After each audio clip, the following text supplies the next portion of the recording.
Good morning students. आज का जो हमारा टॉपिक है वो है class BSc second year bio के लिए। टॉपिक अपना रहेगा गैस्ट्रुलेशन यानी गैस्ट्रुला भवन, और इसका पार्ट नंबर आज अपन पढ़ेंगे 19 नंबर, और सब्जेक्ट अपना रहेगा जूलॉजी। अब देखिएगा हमारा जो आज का टॉपिक वो है क्या है, गैस्ट्रुलेशन, और हमारा पॉइंट भी क्या है, गैस्ट्रुलेशन। गैस्ट्रुलेशन होता क्या है, सबसे पहले वो देखते हैं। गैस्ट्रुलेशन को हिंदी में क्या बोलते हैं, गैस्ट्रुला भवन बोलते हैं। गैस्ट्रुला भवन बोला जाता है। अब देखिएगा गैस्ट्रुलेशन होता क्या है। आप सभी जानते हो कि जब जाइगोट बनता है, जाइगोट बनता है, तो जाइगोट बनने के तुरंत बाद इस जाइगोट के अंदर लगातार समसूत्री विभाजन होने प्रारंभ हो जाते हैं। इस प्रकार इस जाइगोट के अंदर होने वाले इन लगातार या उत्तरोत्तर समसूत्री विभाजनों को अपन क्या बोलते हैं, क्लीवेज बोलते हैं। क्या बोलते हैं, क्लीवेज यानी वितरण कहा जाता है। ध्यान रखिएगा कि जब मेल गेमेट्स और फीमेल गेमेट्स यानी स्पर्म और ओवा का संयोजन होता है, यानी उसके केंद्रकों का संलयन होता है, तो एक द्विगुणित संरचना बनती है, जिसको क्या बोलते हैं अपन, जाइगोट। जाइगोट बनने के तुरंत बाद ही इसमें क्लीवेज की क्रिया यानी विकलन की क्रिया क्या हो जाती है, प्रारंभ हो जाती है। क्लीवेज होते क्या है, जाइगोट में उत्तरोत्तर होने वाले समसूत्री विभाजनों को क्या बोलते हैं, क्लीवेज कहा जाता है। ठीक है। अब देखिएगा जब जाइगोट में फर्स्ट क्लीवेज होता है तो कितनी कोशिकाएं बनती है, 2 सेल यानी 2 कोशिकाएं बनती है। इन दोनों कोशिकाओं में जो सेकंड क्लीवेज होता है तो 4 कोशिकाओं का क्या होता है, निर्माण होता है। इसको क्या बोलेंगे, 4 सेल स्टेज। ठीक है। अब देखिएगा इन 4 कोशिकाओं के अंदर जब थर्ड क्लीवेज होता है तो 4 से कितनी बनेगी, 8 कोशिकाओं का क्या होता है, निर्माण होता है। इस प्रकार से 8 कोशिकाओं का क्या होता है, निर्माण होता है। अब देखिएगा इस प्रकार बनी हुई 8 सेल्स के अंदर भी यानी 8 सेल्स के अंदर भी अगला क्लीवेज होता है, तो इन 8 कोशिकाओं से कितनी कोशिकाएं बनती है, 16 कोशिकाएं बनती है। कितनी कोशिकाएं बनती है, 16 कोशिकाओं का निर्माण होता है। अब देखिएगा इस 16 कोशिकीय अवस्था को मोरूला कहा जाता है। 16 कोशिकीय अवस्था को क्या बोलते हैं अपन, मोरूला। 16 सेल स्टेज या फिर क्या बोल सकते हैं आप, मोरूला। ठीक है। इन 16 कोशिका अवस्था को क्या बोलते हैं, मोरूला कहा जाता है। अब देखिएगा ये 16 कोशिकाएं बनने के तुरंत बाद फिर से इसमें वापस से क्लीवेज होगा, तो इस 16 कोशिकाओं में जब क्लीवेज होगा तो कितनी कोशिकाएं बनती है, 32 कोशिकाएं बनती है। 32 कोशिकीय अवस्था होती है वो आपको एक खोखली फुटबॉल के समान दिखाई देती है। इस खोखली फुटबॉल के समान संरचना को ब्लास्टुला कहा जाता है। क्या बोलते हैं, खोखली फुटबॉल के समान संरचना को ब्लास्टुला कहा जाता है। ठीक है।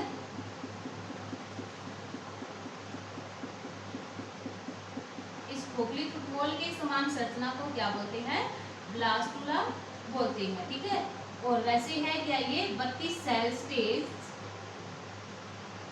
32 सेल स्टेज यानी ब्लास्टुला। ठीक है। अब देखिएगा जो ब्लास्टुला होता है उसमें गैस्ट्रुलेशन की क्रिया के द्वारा एक बहुकोशिकीय या फिर बोल सकते हो कि गैस्ट्रुलेशन वह क्रिया होती है जिसके द्वारा एक बहुकोशिकीय ब्लास्टुला त्रिस्तरीय गैस्ट्रुला के अंदर क्या हो जाता है, परिवर्तित हो जाता है। ठीक है। ये एक सेटिस्फाइड डेफिनेशन है। ठीक है। उसके बाद एक लैंकेस्टर नामक वैज्ञानिक आया। लैंकेस्टर नामक वैज्ञानिक आया। लैंकेस्टर नामक वैज्ञानिक ने भी क्या बताया कि गैस्ट्रुलेशन वह क्रिया है यानी गैस्ट्रुला भवन वह क्रिया होती है जिसके अंतर्गत एक बहुकोशिकीय ब्लास्टुला होता है, वो त्रिस्तरीय गैस्ट्रुला के अंदर क्या हो जाता है, परिवर्तित हो जाता है। जो फर्स्ट डेफिनेशन थी वो किससे मेच खाती है, लैंकेस्टर नामक वैज्ञानिक ने जो डेफिनेशन दी उसकी डेफिनेशन से मेच खाती है।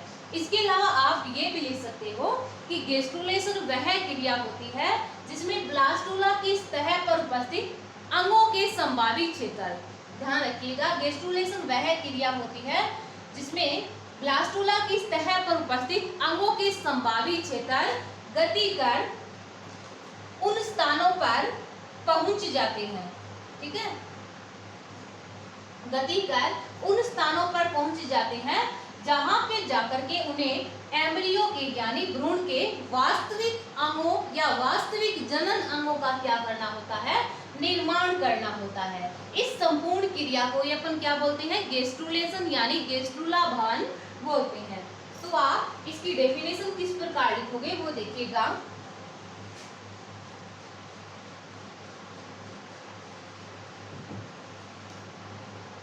गैस्ट्रुलेशन या गैस्ट्रुला भवन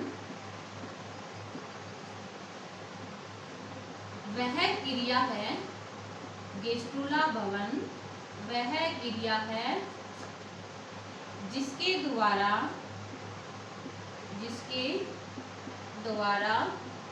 एक बहुकोशिकीय ब्लास्टुला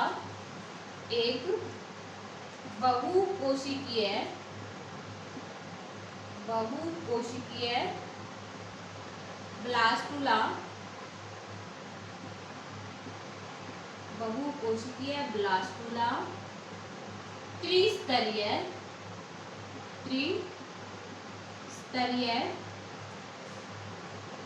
गैस्ट्रुला में परिवर्तित हो जाता है। त्रिस्तरीय गैस्ट्रुला में परिवर्तित हो जाता है, गैस्ट्रुला में परिवर्तित हो जाता है। ठीक है, इसके अलावा आप ये भी लिख सकते हो लैंकेस्टर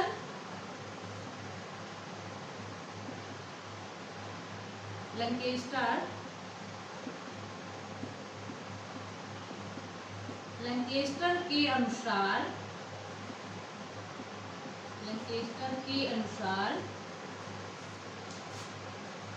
गैस्ट्रुलेशन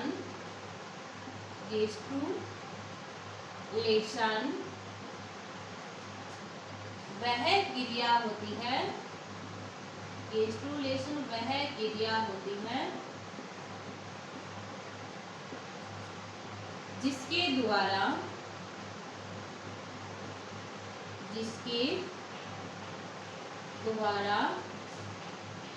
एक बहुकोशिकीय मल्टी सेलुलर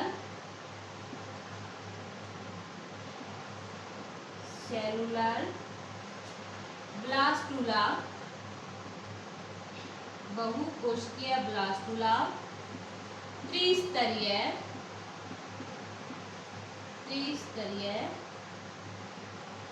गैस्ट्रुला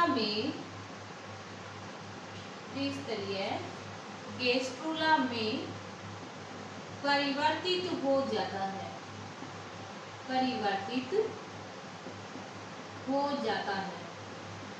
ठीक है। इसके अलावा गैस्ट्रुलेशन की आप तीसरी डेफिनेशन किस प्रकार लिखोगे, अतः गैस्ट्रुलेशन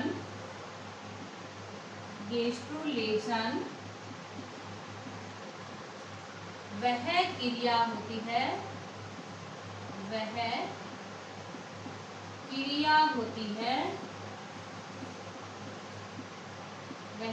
होती है जिसमें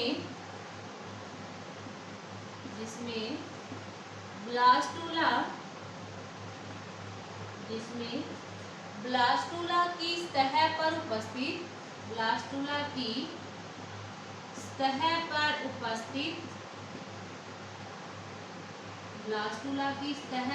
उपस्थित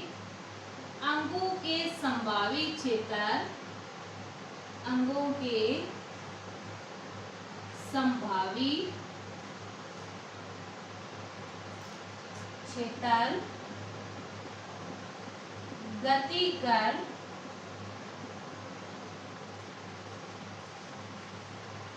जिसमें ब्लास्टुला की सतह पर उपस्थित अंगों के संभावित क्षेत्र गति कर उन स्थानों पर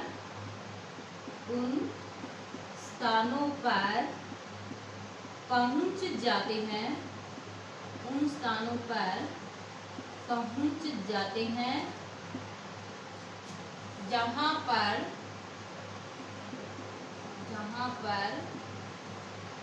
इन्हें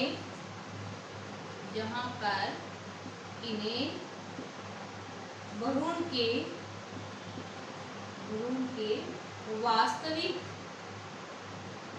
के वास्तविक जनन अंगों का निर्माण करना होता है। जनन अंगों का निर्माण करना होता है। इसके अलावा आप तीसरी डेफिनेशन किस प्रकार लिखोगे? एक तो सिंपल डेफिनेशन, दूसरी लेकेंस्टर नामक वैज्ञानिक के अनुसार गेस्ट्रुलेशन की डेफिनेशन, थर्ड क्या बोली थी? अतः गेस्ट्रुलेशन वह क्रिया होती है जिसमें ब्लास्टुला की सतह पर उपस्थित अंगों के संभावित क्षेत्र गति कर उन स्थानों पर पहुंच जाते हैं जहां पर उन्हें भ्रूण के वास्तविक जनन अंगों यानी रिप्रोडक्टिव ऑर्गन्स का क्या करना होता है? निर्माण करना होता है। तो ये सारी की सारी गेस्ट्रुलेशन की क्या है? डेफिनेशन है। ठीक है, आगे पर बात करते हैं मोर्फोजेनेटिक मूवमेंट यानी संरचना विकास गतियां। ठीक है, मोर्फोजेनेटिक मूवमेंट क्या होती है वो देखते हैं। गेस्ट्रुलेशन की आपको सभी को डेफिनेशन पता चल गई। अब देखते हैं मोर्फोजेनेटिक मूवमेंट क्या होती है।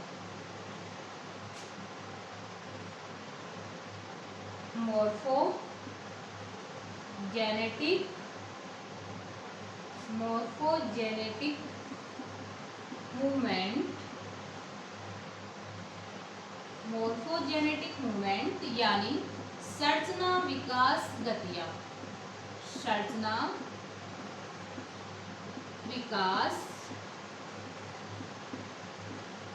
गतियां। तो मोर्फोजेनेटिक मूवमेंट अगला अपना पॉइंट है। तो देखिएगा, मोर्फोजेनेटिक मूवमेंट को हिंदी में क्या बोलते हैं? संरचना विकास गतियां। आप सभी जानते हो कि गेस्ट्रुलेशन की जब क्रिया हो रही थी तो कोशिकाएं ब्लास्टुला की सतह से गति कर ऐसे स्थानों पर पहुंच रही थी जहां पे जाकर के उन्हें भ्रूण यानी एम्ब्रियो के वास्तविक जनन अंगों का क्या करना था? निर्माण करना था। तो अपन को पढ़ना है मोर्फोजेनेटिक मूवमेंट क्या होता है। अब देखिएगा, गेस्ट्रुलेशन की क्रिया के दौरान कोशिकाओं की क्या होती है?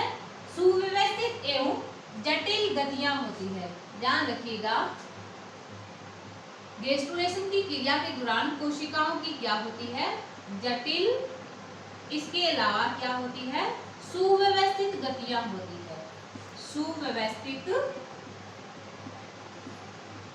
गतियां होती है। ध्यान रखिएगा, गेस्ट्रुलेशन की क्रिया के दौरान कोशिकाओं की जटिल एवं सुव्यवस्थित गतियां होती है। अर्थात गेस्ट्रुलेशन के दौरान कोशिकाएं गति कर उन विशिष्ट स्थानों पर पहुंच जाती है जहां पर इन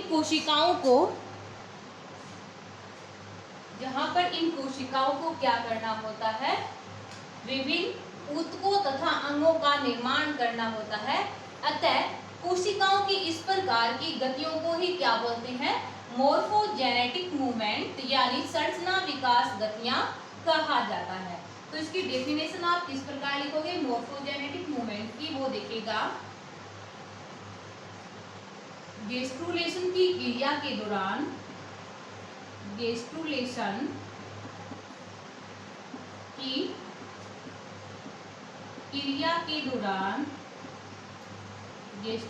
की क्रिया के दौरान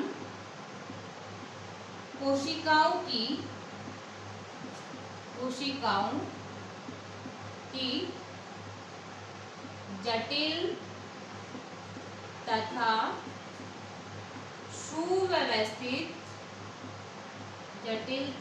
सुव्यवस्थित गतियां होती है।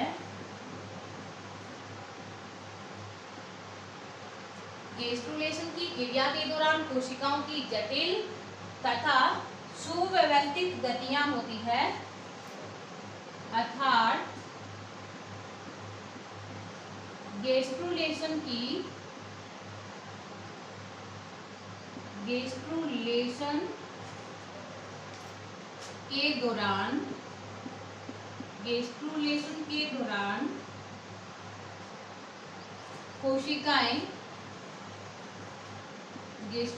के दौरान कोशिकाएं गति कर उन स्थानों पर पहुंच जाती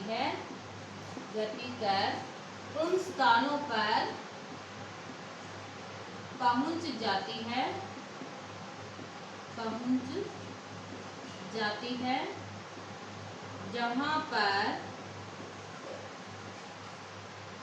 उन्हें विभिन्न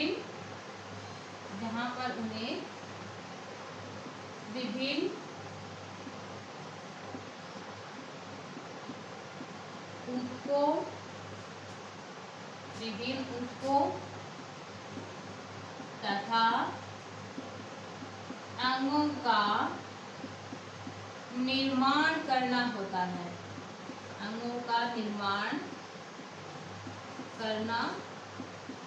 है, ठीक है।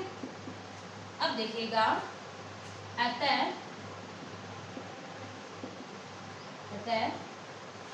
इन कोशिकाओं की इन्हीं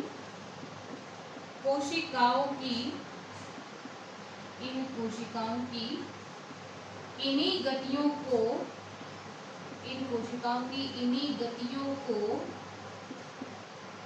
मोर्फोजेनेटिक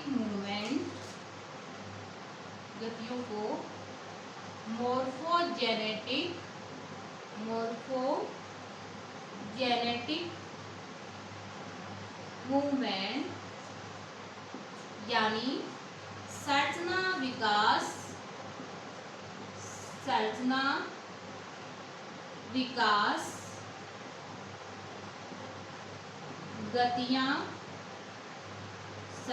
विकास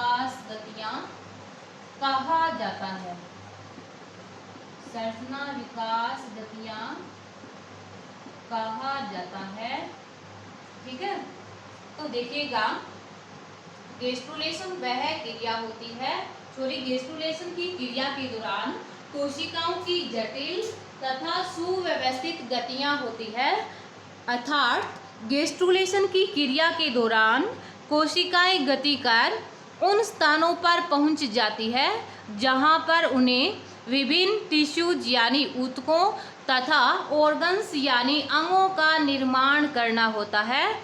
अतः इन कोशिकाओं की इन्हीं गतियों को क्या बोलते हैं? मोर्फोजेनेटिक मूवमेंट यानी संरचना विकास गतियां कहा जाता है। आगे अपन बात करते हैं टाइप्स ऑफ मोर्फोजेनेटिक मूवमेंट यानी संरचना विकास गतियों के प्रकार। तो संरचना विकास गतियां होती है, उसके मुख्य रूप से 2 टाइप होते हैं, यानी 2 प्रकार होते हैं, एपीबोली और इम्बोली, जिसको अध्यारोहण और अंतरारोहण हिंदी में बोला जाता है। तो अगला जो हमारा पॉइंट रहेगा यानी टॉपिक रहेगा वो क्या रहेगा? टॉपिक नहीं, पॉइंट क्या रहेगा वो देखिएगा, types of morphogenetic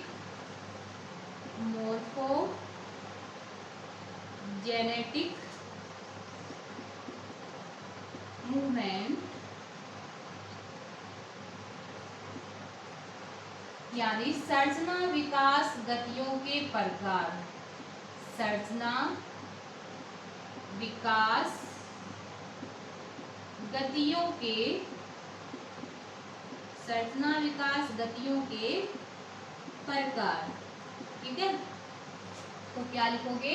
two types of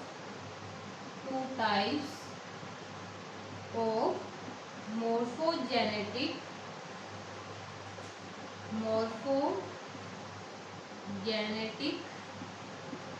movement,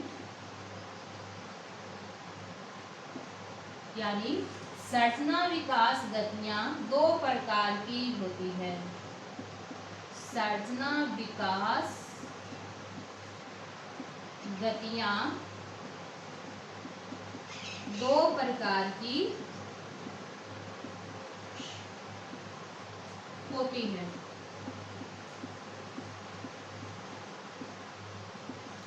तो अपन टाइप्स ऑफ मोर्फोजेनेटिक मूवमेंट यानी संरचना विकास गतियों के प्रकार की बात कर रहे हैं।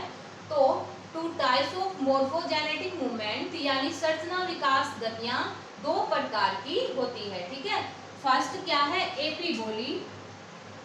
फर्स्ट क्या रहेगी? एपीबोली, जिसको अध्यारोहण कहा जाता है। एपीबोली को क्या बोलते हैं? अध्यारोहण कहा जाता है। सेकंड है इम्बोली। इम्बोली, जिसको अंतरारोहण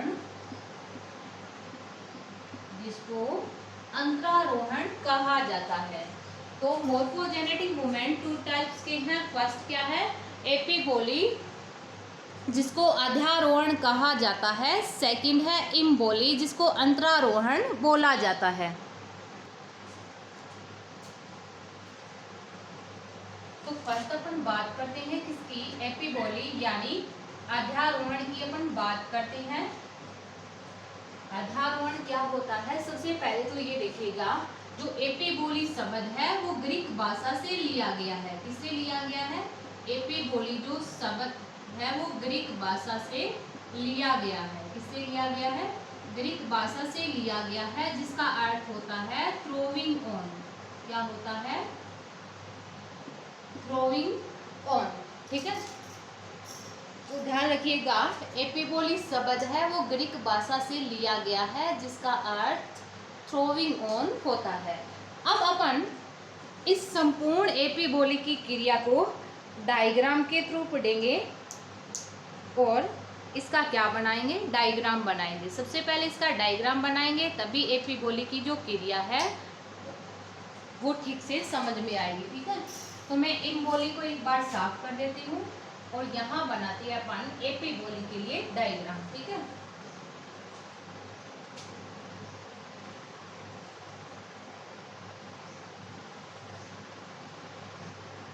आप भी बना लीजिए साथ साथ में।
थोड़ा छोटा बड़ा हो सकता है, आप लोग इसको सेम बना लीजिएगा। ठीक है,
ये एपिबोली का डायग्राम बनके तैयार हो गया। ठीक है,